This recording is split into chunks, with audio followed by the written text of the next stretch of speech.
Good morning. Welcome to the worship service of the First Unitarian Church of Hobart. My name is Barb Langle, and I participate in the life of the church by serving on the Board of Trustees. We are a religious community of people with diverse beliefs and shared values. Our diverse beliefs are expressed in our 7 principles, and our shared values are expressed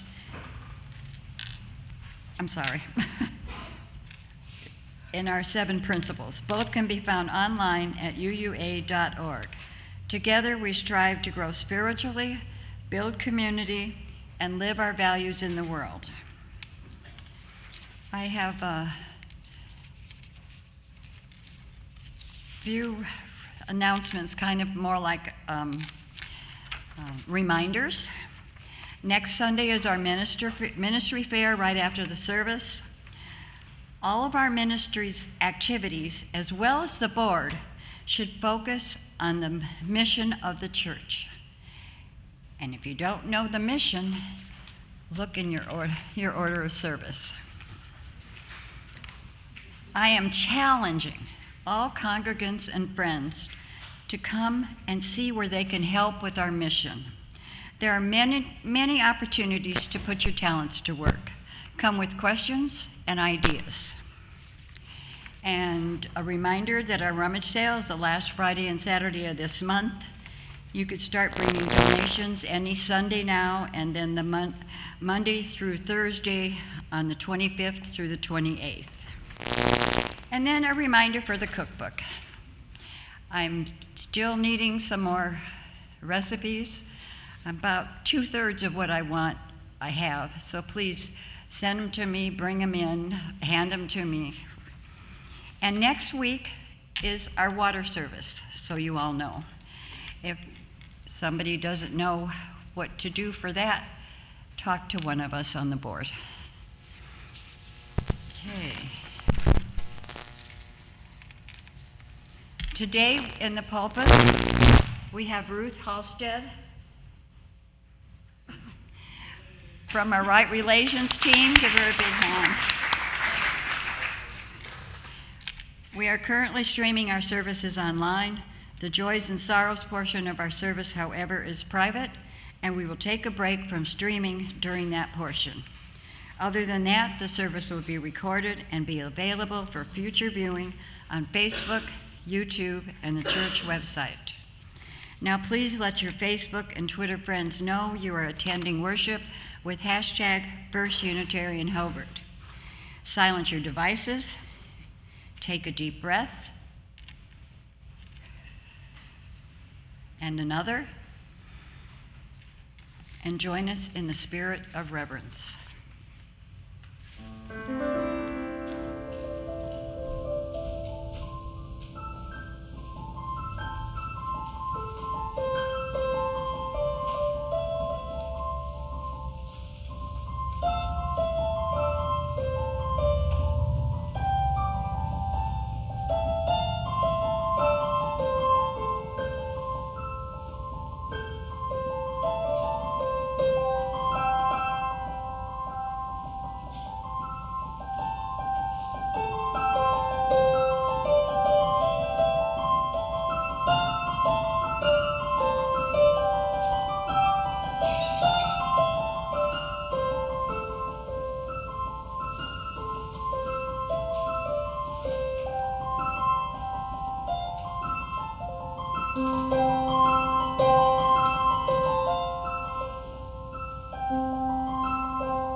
truth and meaning in celebration of the life we share together.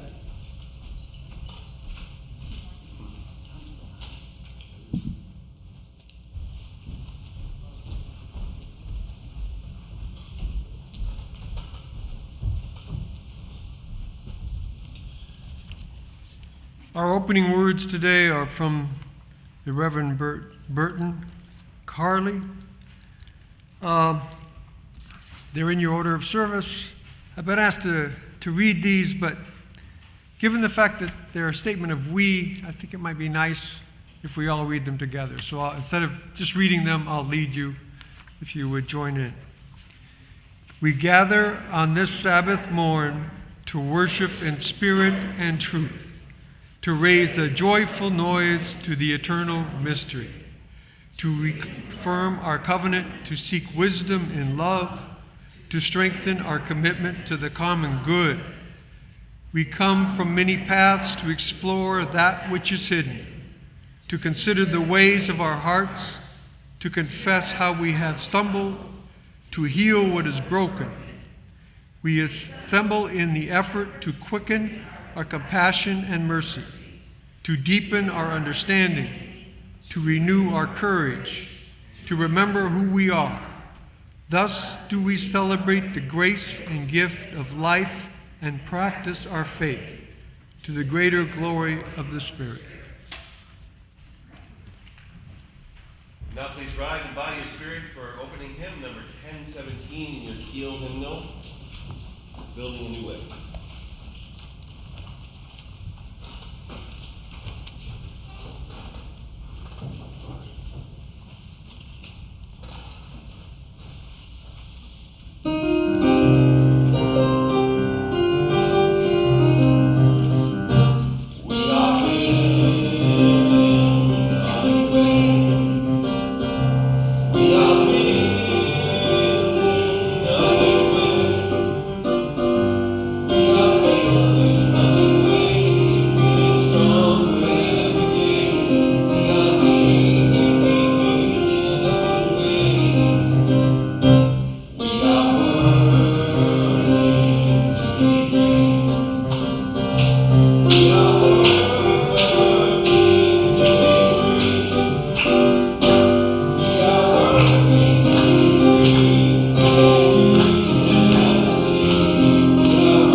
Please remain standing and join me now in our affirmation of faith. The words are printed on the laminated handouts in the pews in your order of service. Love is the doctrine of this church. The quest for truth is its sacrament. Service is its prayer. And this is our covenant, to dwell together in peace, to seek the truth in love, and to help one another. Please remain standing. We are striving to create a worship space which is both spiritual and safe. However, we recognize that not everyone can attend in person, and extend a special welcome to everyone who is joining us virtually. For those who are present in the sanctuary, please take a moment to greet your neighbor by waving your hands and letting the warmth of your smile fill the spaces between you.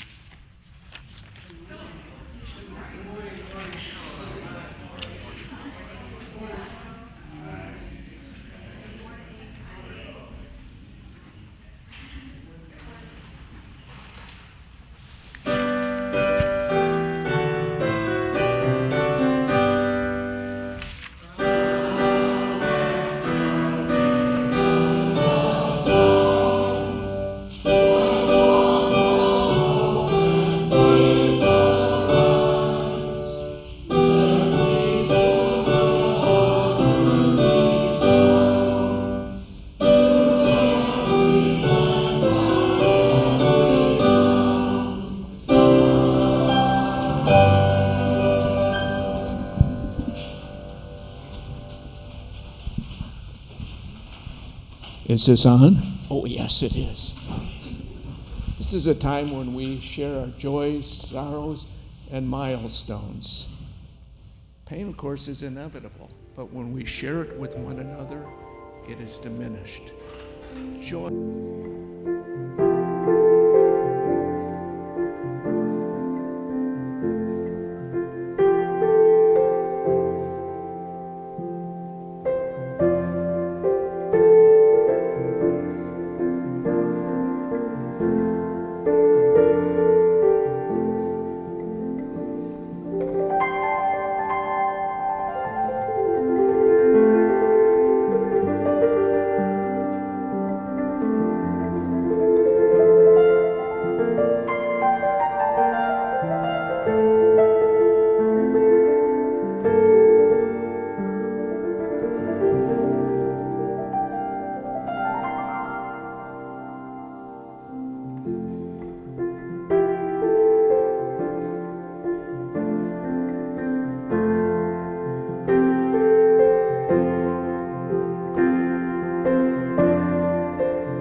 That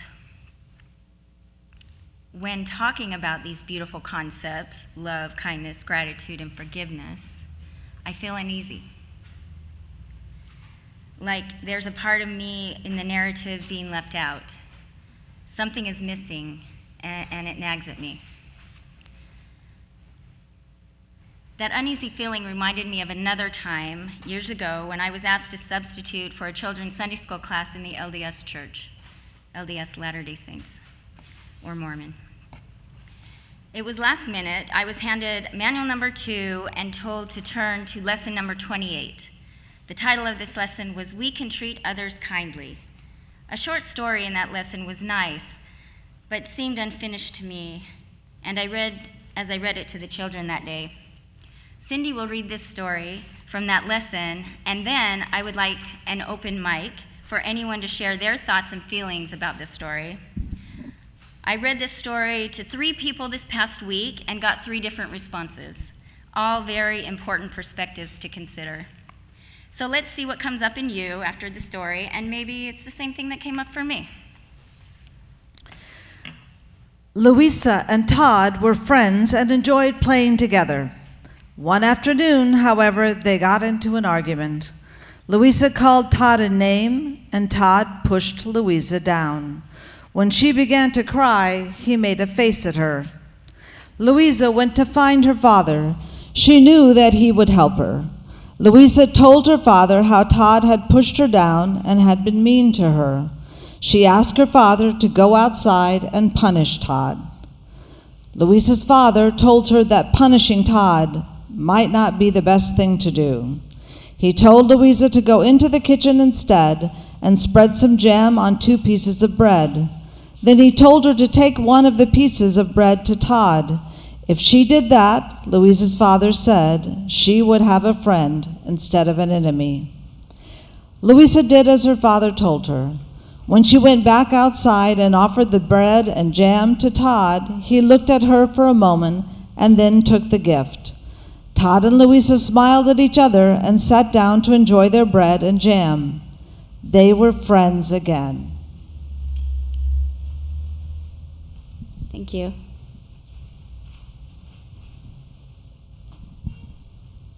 What came up in you?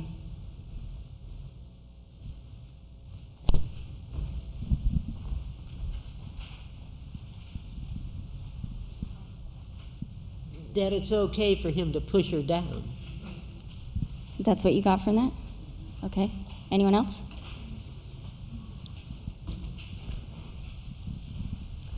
I think of those who would not accept the bread and jam and hold bitterness, and how sometimes we have to wait for the right time to come back again.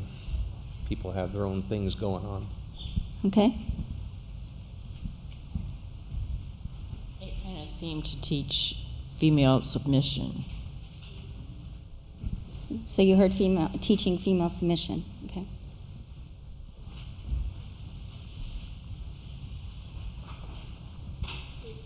I agree with the submission, but the parent should have reprimanded him and gone out with the jam and bread and said, okay, you did wrong, and now you guys be friends here.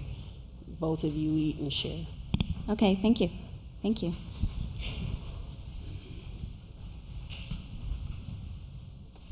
Jesus said, it is a very good thing to return good for evil.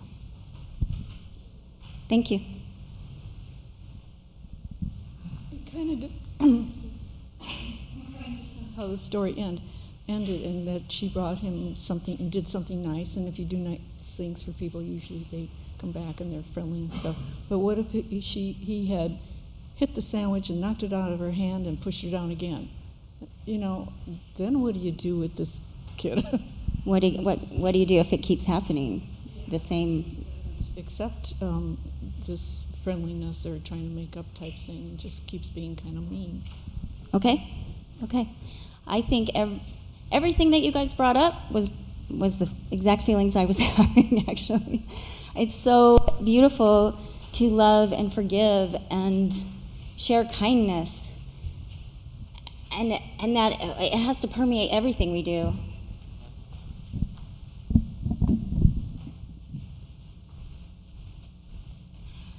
But I was left with this feeling after this story of where was the justice? Where was the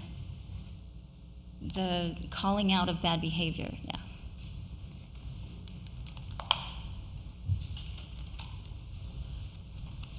So, no justice, no peace. The slogan, no justice, no peace, I'm sure you all have heard it many times in protests, on TV, in speeches, or on t-shirts. Al Sharpton said he helped popularize this phrase after hearing someone chant in a protest in 1986. He wrote in a newspaper, no justice, no peace is a way to expose inequality that would otherwise be ignored. So at this point, I'm talking about NO justice, NO peace. Sonny Carson has also been attributed to using the phrase as a civil rights activist before Al. No justice, no peace, he said, is a powerful statement of resistance to abuses of power. Martin Luther King, before either of these men, spoke of relationships between justice and peace in many of his speeches. In 1968, he said, "There can be no peace in the world unless there is justice, and there can be no justice without peace. I think, in a sense, these problems are inextricably bound together." The exact meaning of this succinct phrase has often been debated and distorted. During moments of political unrest and protest, you'll find people speaking out, not against the injustice that spurred the protest, but against the protesters themselves. They hear "no justice, no peace" as a threat. Meanwhile, protesters themselves, more likely than not, consider this expression an observation of reality with the sentiment that no justice, no peace is not a threat of violence because the violence already exists in the form of injustice. Instead, it is an acknowledgement of that injustice and a promise to stand in opposition to injustice.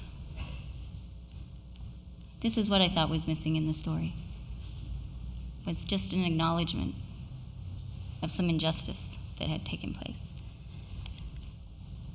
By both of them, really. She called him a name, he pushed her down. So we cannot acknowledge injustice if we don't see it. When injustice is happening, this is what's being woke means, seeing injustice in things. We are a woke congregation, and yet we still do not see many injustices that are happening in the world or even in this congregation at times. Microaggressions and abuses of power still show up unintentionally or intentionally or unintentionally, and we have to be humble and acknowledge this. So I changed the title of the sermon to N-O Justice, N-O Peace to K-N-O-W Justice, K-N-O-W Peace. Honestly, I think it means the same thing, but with a more positive spin, and it seems like a more hopeful statement that when we know what justice looks like and what injustice looks like, we can have better eyes to see, identify, and acknowledge what needs to be changed in real life. I know what injustice feels like, but often I don't know why I'm uneasy. And this is what I'm learning. So no justice, K-N-O justice. I'm going to talk about what gets in the way of justice and peace. Al Sharpton said, "People sometimes tell you to be quiet when they don't want things to change." He said, that's a sobering fact we all learn at some point. And when you highlight injustices in society and you take a vocal stance, those who support the status quo become uncomfortable. The truth can be brutal, and often people don't like to look in the mirror, end quote. One of my favorite quotes is from Gloria Steinem. "The truth will set you free, but first it will piss you off."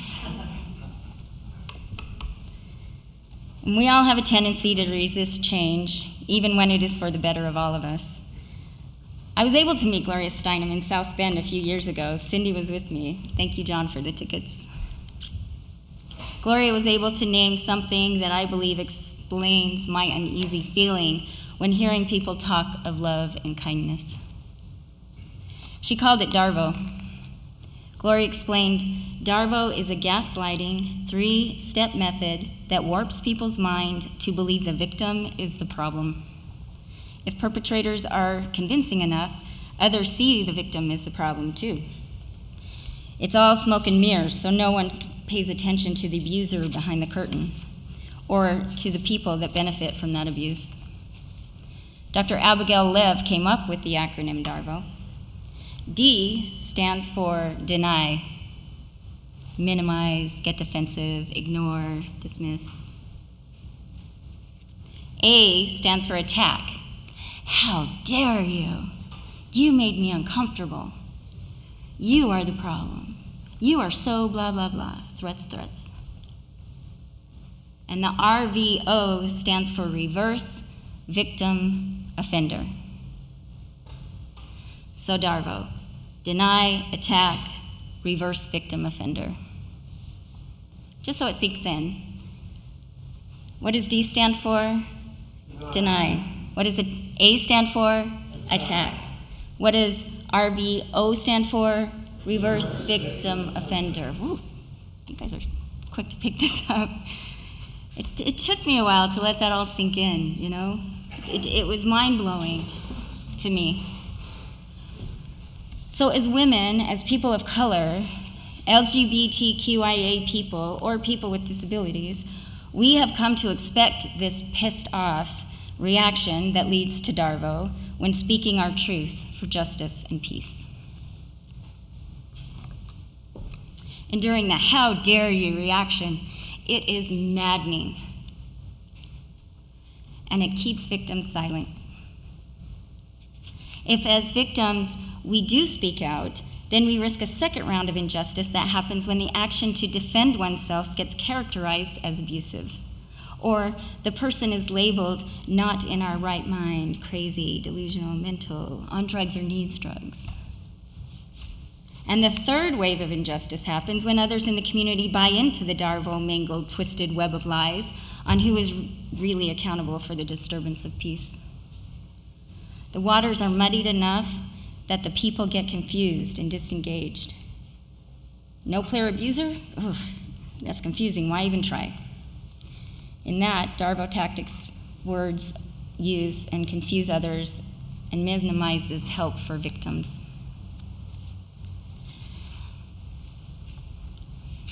Martin Luther King Jr. said, "A riot is the language of the unheard." And I would add, feeling unheard and Darvoed over long periods of time. Historical context is important. Any one act or isolated event is not enough to see through Darvo's powerful mind tricks.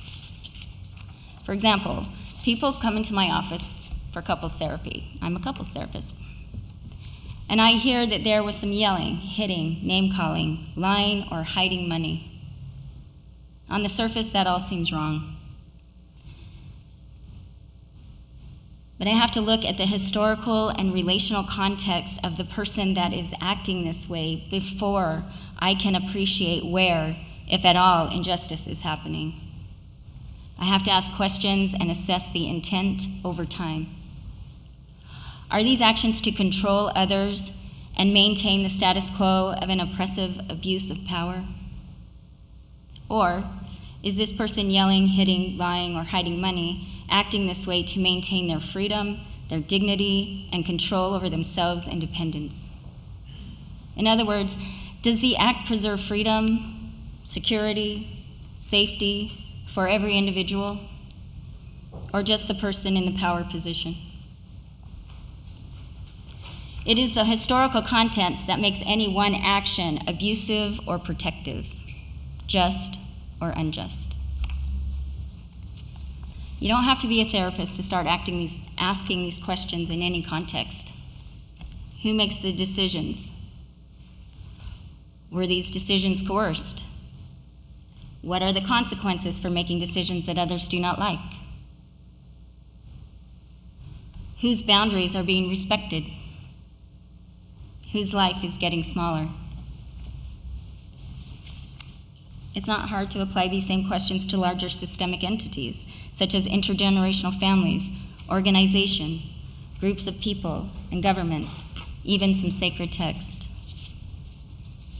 We cannot be a true covenantal people here in this church, as we claim we are, without appreciating power dynamics and whose voices are being heard and whose voices are being silenced. There has been enough people leave this church, walk right out in anger, to tell us that we are not doing the best job of listening and finding where the injustices lie. I think about the people who have left, and many have come back. I'm not sure if all is healed, though. I'm not sure if something unsettled still lives within many of us that come to church. And I'm not sure that we have satisfied justice, and so we still do not live in peace with each other, even though I know we truly, truly are trying. How can we be at peace with unresolved issues still vibrating in us? That's the next section of my talk. Know peace. Know it. What does it mean? What does it look like? The Right Relations team, of course I'm going to bring up the Right Relations team, has been doing workshops on nonviolent communication skills and adding more skills than were found in Rosenberg's book In fact, Rosenberg was criticized because he did not adequately emphasize the abuse of power in his talk of love, listening, and empathy.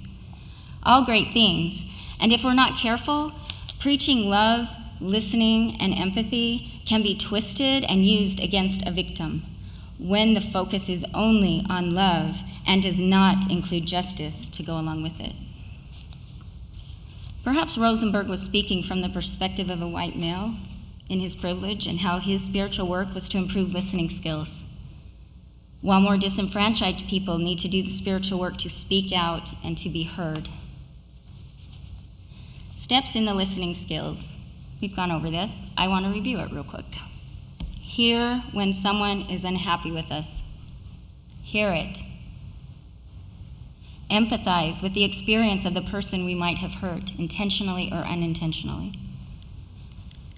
Take responsibility for what we did that caused unrest in the other person. Then create a plan with the other person that does not make the same offense possible, if possible. This is being in covenant. This is knowing peace.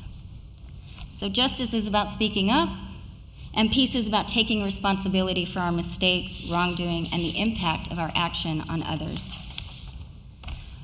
Because how refreshing it is when an understanding and empathetic response comes back to us from calling someone out with their harmful behaviors. It is so healing. It is a true kindness. A just response adds peace to my heart.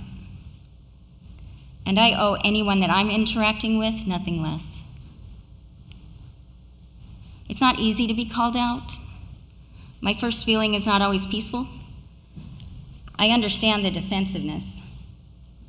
Yet our spiritual work is to see someone coming to us as a sign that they want to be in relationship with us and create peace between us. If I can see with those eyes, I will respond better. This is my covenant with you, my beloved community.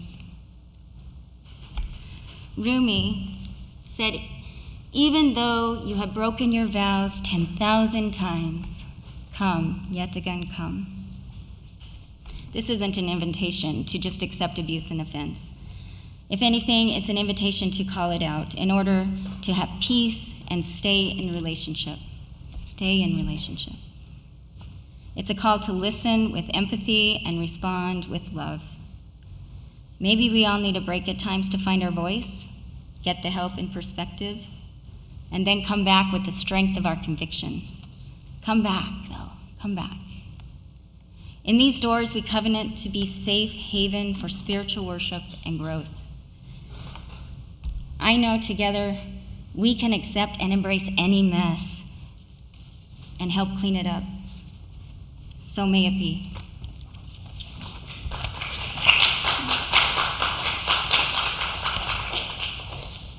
Thank you. Now I would like, Cindy, will you come back and read that children's story again with a few changes? And do the changes feel different to you? I invite anyone that wants to share their thoughts to come back in the sanctuary 15 minutes after the coffee hour for a discussion.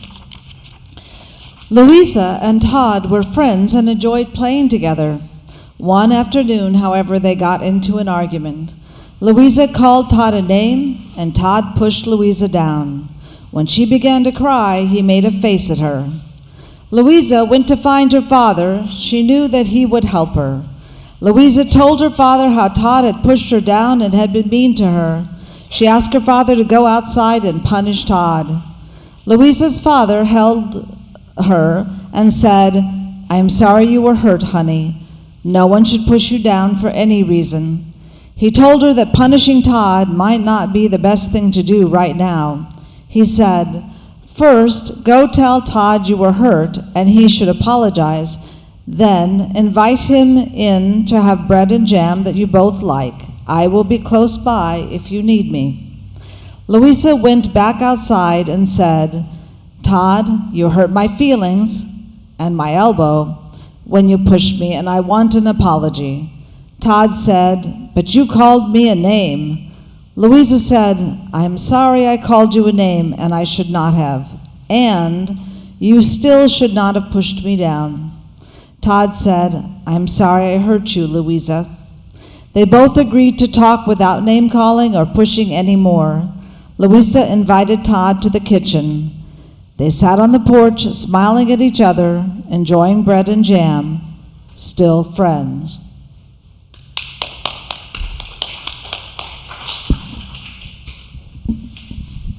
Remember, come after coffee hour and we'll discuss your feelings about all that. Thank you. Oh, now turn to 121 in your hymn books. Please stand as you're willing and able, and let's sing this out. I know I've given you a lot to think about, so whew.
Sorry about that. Looked like we missed a slide on the last song there. So, am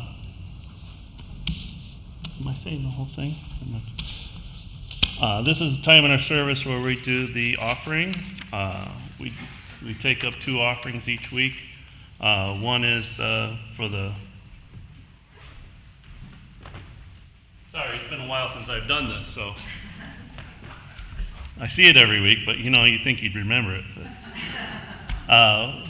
the one in the baskets is for the workings of the church, and the other is for loose change for social change. This month's loose change it changes every month, is Loose Change for Social Change recipient for September 23 is Cal's Angels. Cal's Angels is a local charity headquartered in Illinois, specifically created to help children with brain cancer. Cal's Angels has an excellent rating from the charitynavigator.org. Cal's Angels is a 501c3 pediatric cancer foundation with missions of granting wishes, raising awareness, and funding research to help kids fighting cancer. Your Loose Change for Social Change donation will go directly to Megan Sporney's memorial account, which is specifically targeted to fund pediatric brain cancer research.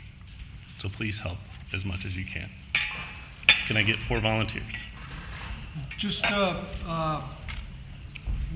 Megan Sporney was the granddaughter of Joan Sporney, who often sings at this church. So please be generous.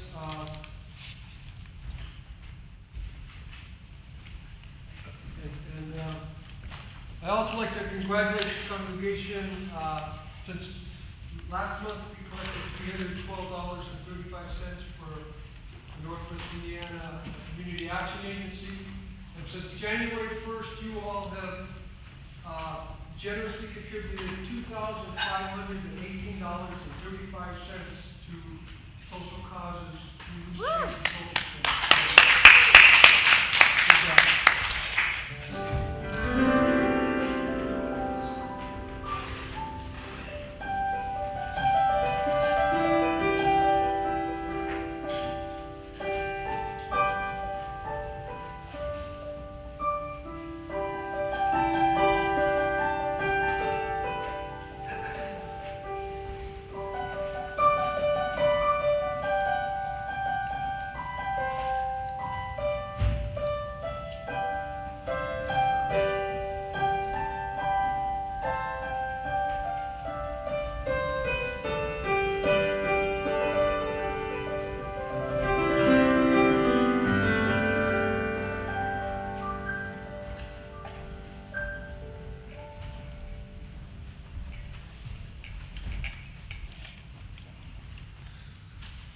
That which is so graciously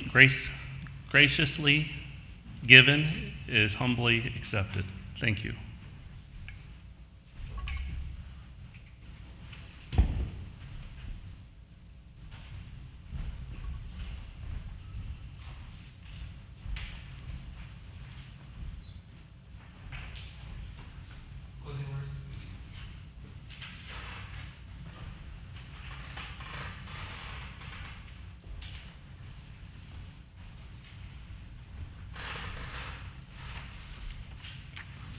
Our closing words are from Reverend Carol Thomas Sissel. Let peace reside in your heart. Let grace be spread in the world by your caring touch. Let love spill from your mouth whenever you speak. Move from this space carrying the blessing and responsibilities of living in community with you. And remember, you are never, ever on this journey alone. Amen, amen, Ashanti, blessed be.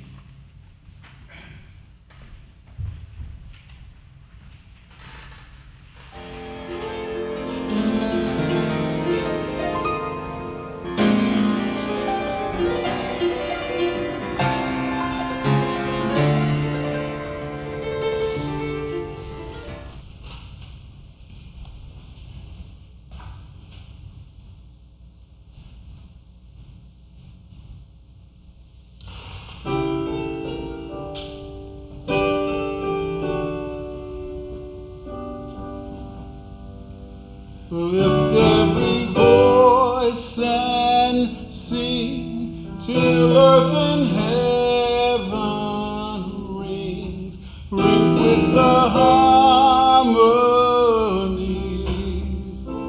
of liberty.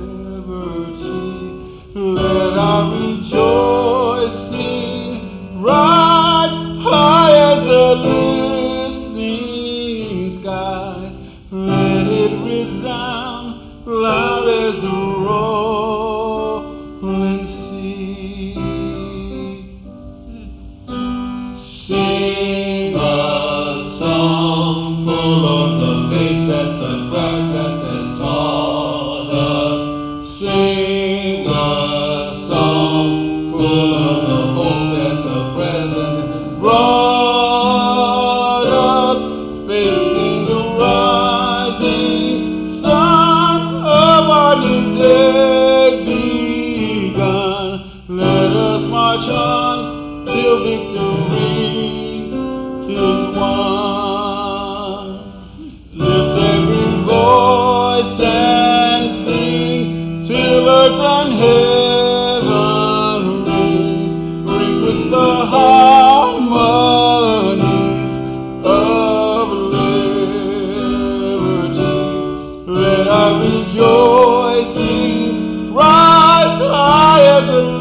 till victory is won.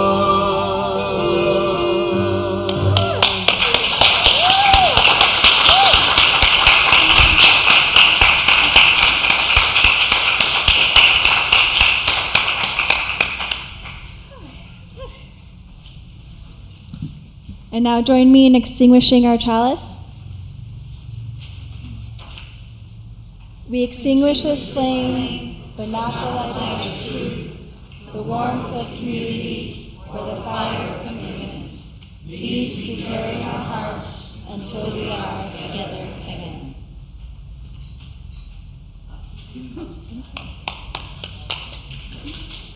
And join us for coffee hour to Parish Hall.